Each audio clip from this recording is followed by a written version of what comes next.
Number 45, Moto Coaster. This thing is a disgrace to Australian coasters.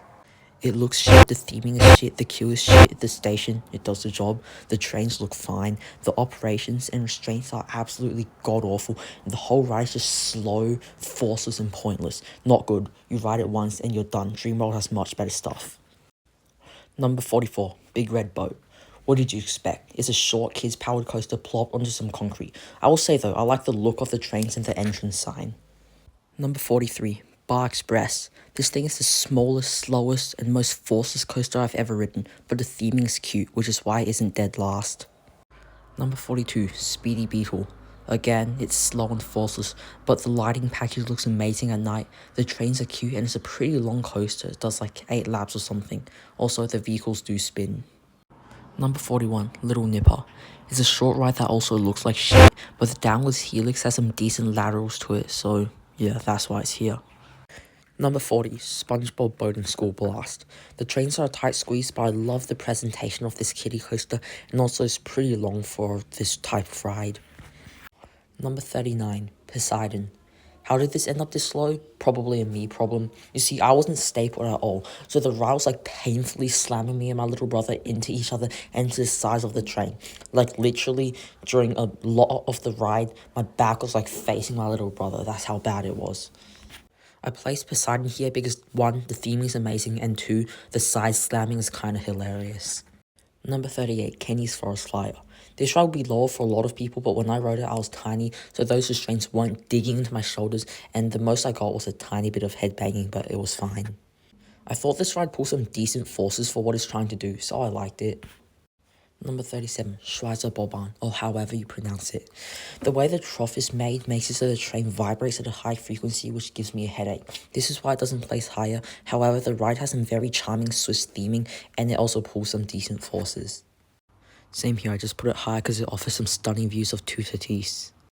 Number 35 is the Flight of Icarus. The brakes aren't as bad as people say. Number 34, Roadrunner. It's forceless, but I like the trains. Number 33, the Flash Speed Force. The operations are cooked, but both spikes offer some nice weightlessness. Number 32, the Great Scenic Railway. Again, a forceless ride, but it's very long and it's unique having a brake person on board. Next up, Pegasus, a decently forceful family coaster with amazing looking trains. Number 30 and 29, the Kansas Twisters, a pair of smooth Vekoma dueling family boomerangs. Gotta love the cow on the roof. Number 28, Boomerang. It's here because of the backwards helix. Next up, the Sunburn Machine. It'd be higher if it had a better queue and operations, because the layout and forces are genuinely great. Number 26, Atlantica Super Splash. I like this one. It's got some beautiful theming, lightning fast operations, and a fun backwards section. Number 25, SOS Tornevis. Those laterals are hilarious. Number 24, Alpine Express. This is an elite powered coaster with its intricate rockwork, interactions with the log flume, nice long duration, and charming train. Next up, Storm Coaster. Basically Poseidon, but it doesn't hurt as much. Number 22, Can Coaster. The fact that Can is blasting while you're riding around in pitch black is just a total vibe. It also pulls some surprisingly powerful forces. Number 21, Euromere. It's so janky, it's actually fun, and also there's just one randomly super intense helix towards the end. You can't forget about the lift hill either. Kicking off our top 20 is Matterhorn Blitz. The theming in the queue is so hilarious, and the coaster itself pulls some nice laterals. Number 19, Gold Coaster. I wish it was a bit longer, but I love the force on those final 2 inversions. The history behind this ride is also fascinating. It started out as Luna Park's second Big Dipper before getting moved here. Number 18 is Scooby-Doo Spooky Coaster. This is currently my favourite Wild Mouse due to the theming. The backwards drop is also pretty fun. Next Gen kinda ruined it, so here's hoping that the refurb can bring back the old glory of this ride. Number 17, Pegasus Express. Gerstlauer makes the best family coasters, and this is an example. It has such a long flowing layout full of twists. It also features lift hills and launches. This includes a backwards launch. And since this is our park asterisk, of course the ride is going to have some great theming. Number 16 is Green Lantern. Currently featuring the world's 3rd steepest drop, this is the best coaster in Australia for hang time, especially with those very freeing lap bars. Next up, at the number 15 spot, I have Bricks. What? What the fuck? Okay, look, they changed the restraint so no more headbanging, and I think this ride pulls some very nice forces. Also, I really hate the rule where you have to take your bags on with you, it's kinda stupid. Next up at the number 14 spot, the definition of don't judge a book by its cover. Jet Rescue may lack size, but makes up for that with a tremendous sense of speed, these rapid low-to-the-ground snaps, and a powerful second launch. Number 13, Big Dipper. Yes, it's short, and yes, it is rough, but I find it to be a very punchy little coaster. It has some growl-inducing positives, and even a nice ejector pop. And that second launch, oh my gosh, Intamin's tire-driven launches really are built different. While it certainly has its flaws, I think Big Dipper is underrated. Number 12, Steel Taipan. While this isn't the most forceful coaster, I just find it so enjoyable just gliding through all these floaty inversions. That is of course until we reach the final inversion, the Blue Fire Roll, and holy hell we have to talk about that. I think it has the same effect as the Mosasaurus roll where it lacks hardlining, so because of that, riders get a wild upside down burst of laterals and airtime. I will say though, the opening swing launch sequence is weak. Number 11 is Steel Taipan's sister coaster, Blue Fire. Basically imagine Steel Taipan with better operations, better theming, and a more powerful singular launch. Kicking off my current top 10 is Silver Star, a B&M Hyper. Now this ride is quite jittery, so do not expect a smooth ride. And do not sit in the middle. In the middle, this whole ride is just completely forceless and boring. Where you want to sit is the front or back. If you sit in those seats, the first section of the ride will offer some nice floater, and the second section after the mid-course brake run offers some very abrupt ejector. It's kinda crazy. Like, where else do you see ejector on a B&M? Number 9 is Arthur, and yes, I know this is a family coaster, but just let me explain myself. While this thing isn't intense, it's just pure fun. The music, the theming, the spinning of the vehicles, the lighting, it's all so good. This ride is so immersive and presented beautifully. Also, the outdoor, more coaster-like portions were a lot faster and forceful than I expected. Next up, I have Superman Escape. Again, I wish it was longer, but what it does offer is incredible. A hydraulic launch is nearly always a good start to a ride, but just the airtime and the positives it offers are just insane.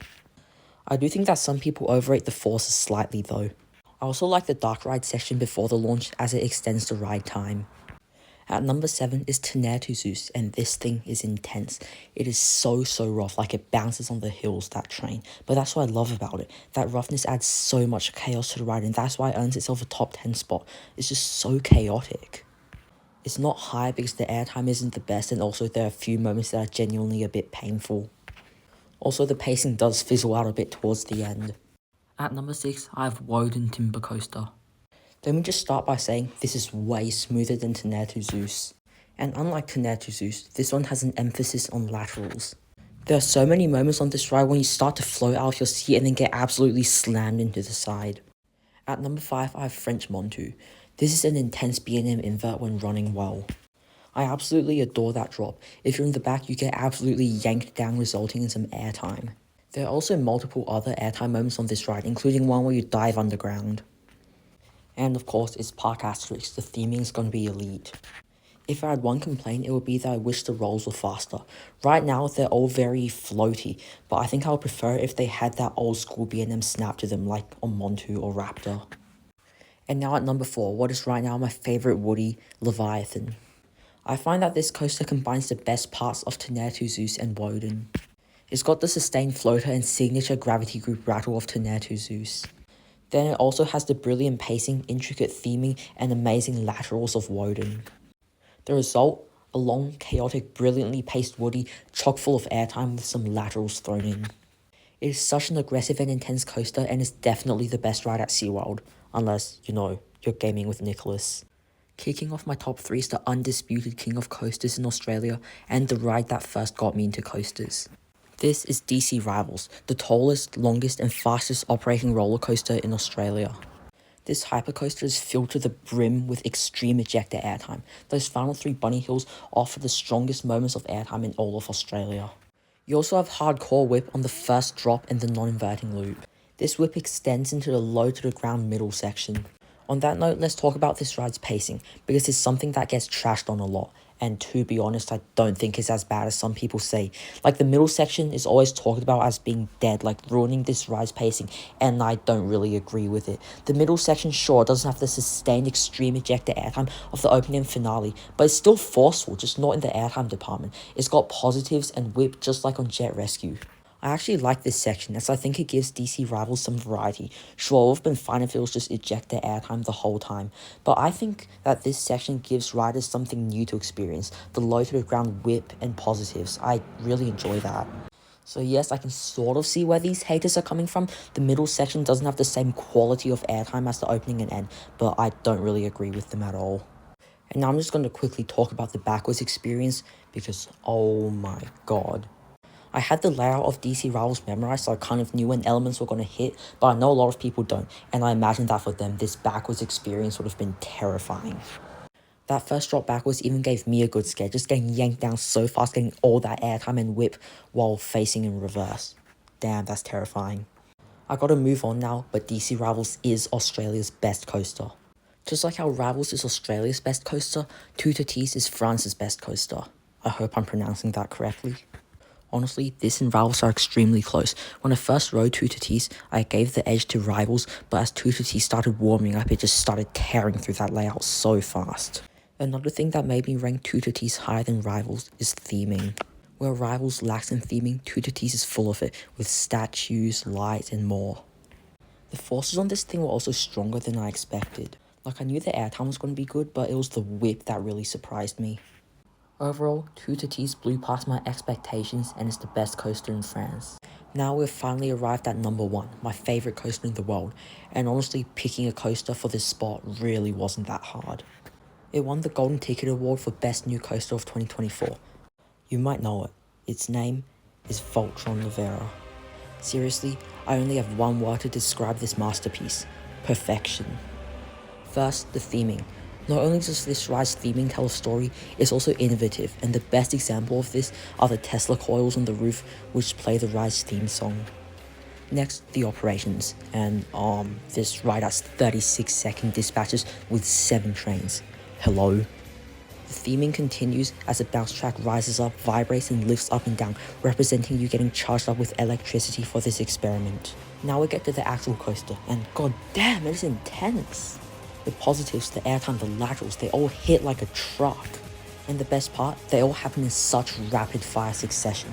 Thank god there's a turntable halfway through the layout, because this coaster is a lot. The variety is also insane. Voltron has every force you could ever ask for. Now I want to talk about the roughness, because just like with DC Rivals pacing, I think people are over-exaggerating how bad it is. Like yes, the wing seats shake, but it doesn't like attempt to kill you like some people are implying.